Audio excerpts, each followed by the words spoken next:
We are covering a number of different topics tonight, kind of all over the place. Roger, one of the things when we first met, you'd pointed out your television set, which I realize isn't in view here, but you've got quite a history with woodworking, right? Yes, I always liked woodworking. In fact, I even came up with a patent that they put in the popular mechanics. I never got any money for it, but when I would make stuff out of 1/4-inch plywood and have it at a right angle, it was very difficult to use brads and try to hit that 1/4-inch piece of plywood.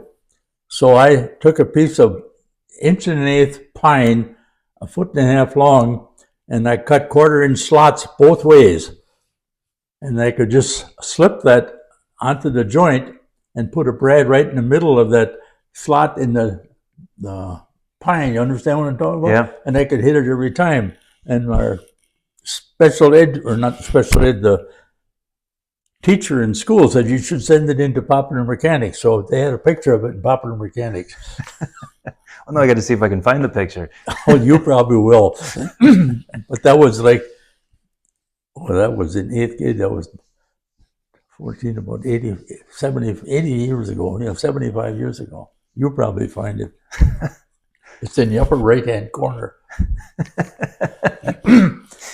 And as I developed my talents, I made a lot of sawdust to start with, but I bought a jigsaw from Sears Roebuck, and I made a lot of knickknacks that I sold for income when I was in grade school.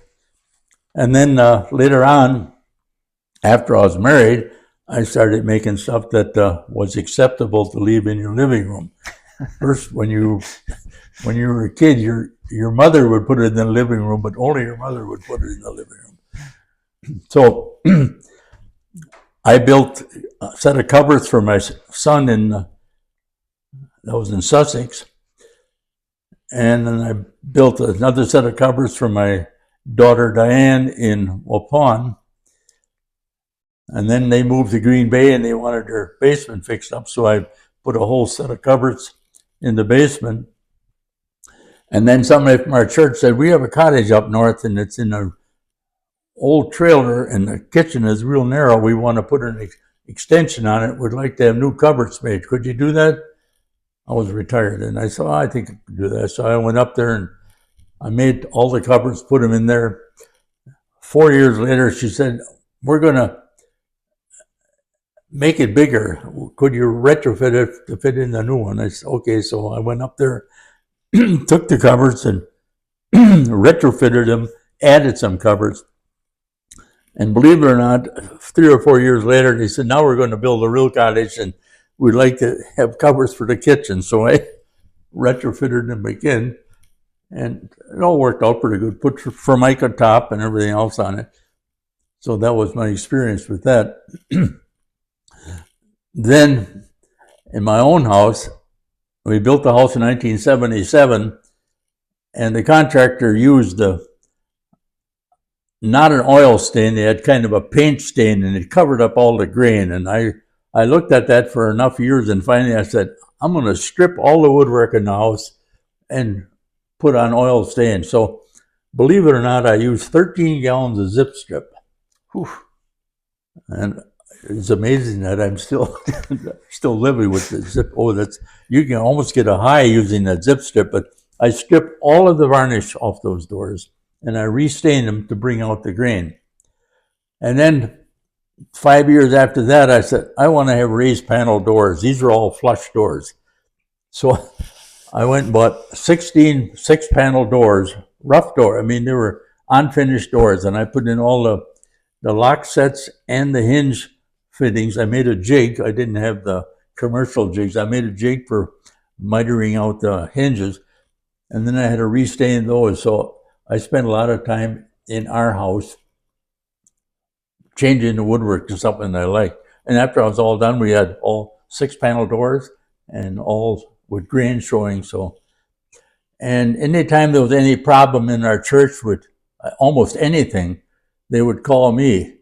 I know one Thanksgiving morning, I got a call from one of our parishioners saying that we're having 25 people over and our garbage disposal went out.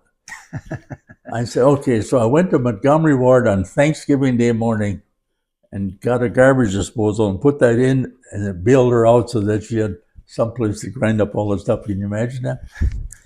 And anytime anybody ever had water in her basement, they were calling me because I had a little pump, and I would pump out the water and try to get things back in motion. So I was I don't know what you'd call it, but it was a weekend plumber. You made quite a bit of the furniture at the church too, right? Oh yes, all the movable furniture in our church made by me. Oh, that's another thing. We bought a house on our church property, and the pastor had an office upstairs. So I made all the covers for the office. Now we're going to build onto our church a big addition, and we're going to put him in the basement of our old church, the existing church. So I took all those covers and hung them in the corner of the basement, temporary. And then when we had that done, our new church had 2 offices. So I took all that office furniture and put it into the assistant pastor's office. It's there to this day. So I did a lot of retrofitting on covers, but since I did the original ones, I knew where the screws were. How late in life were you still doing woodworking? Oh, in my 80s. Did you use the wood shop here for a bit? Yes. I have to tell one more story. Nathan got married, and I said for a wedding present, and they bought a house that didn't have any kitchen cupboards, and decent one. I said, I'll put in kitchen cupboards for your wedding present. So it was corner formica, and it looked like a professional job. And I was just about done making it, and I had one more cut, and I got my finger in my table saw. And I looked at my finger, and instead of seeing 4 pieces there, I saw 5. One of them was split right down the middle of my index finger.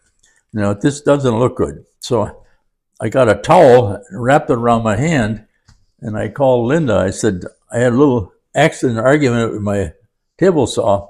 I'm going to the hospital. She said, are you going to pass out? I said, no, I don't think so. So I drove to the hospital. I went to the emergency ward and said, oh, Hubrex, that's really a strange name. I said, ma'am, this is bleeding quite a bit. Would you please get on with this? Okay, she said, so. And they put me on a gurney, and the nurse said, you know, you got 2 different socks on? I said, I have another pair just like it at home.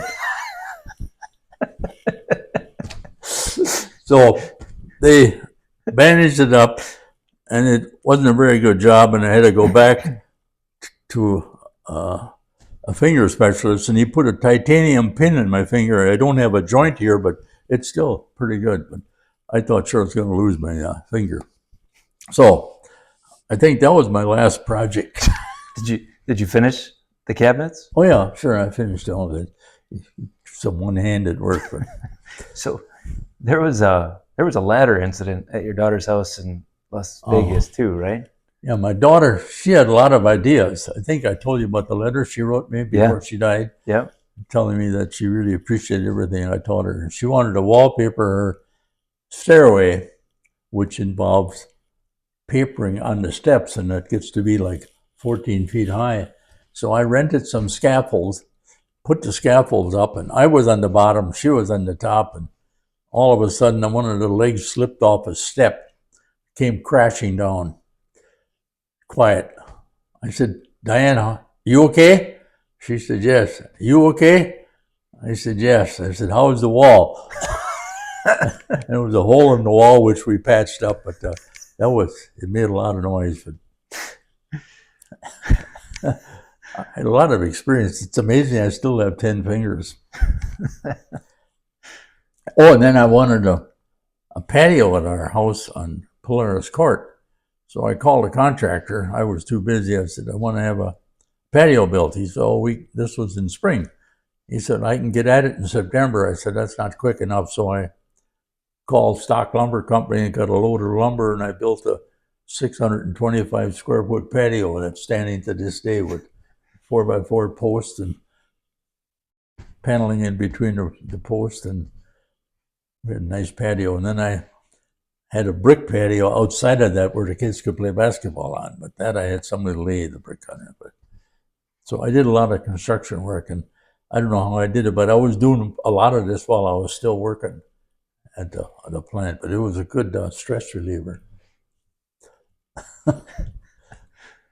But 13 gallons of zip strip, that just about did me, and then a lot of steel wool. You ever use zip strip? I've used stripper. I don't know if I use zip strip. Well, it's tough on the hands too. I went through a lot of rubber gloves. Anyhow,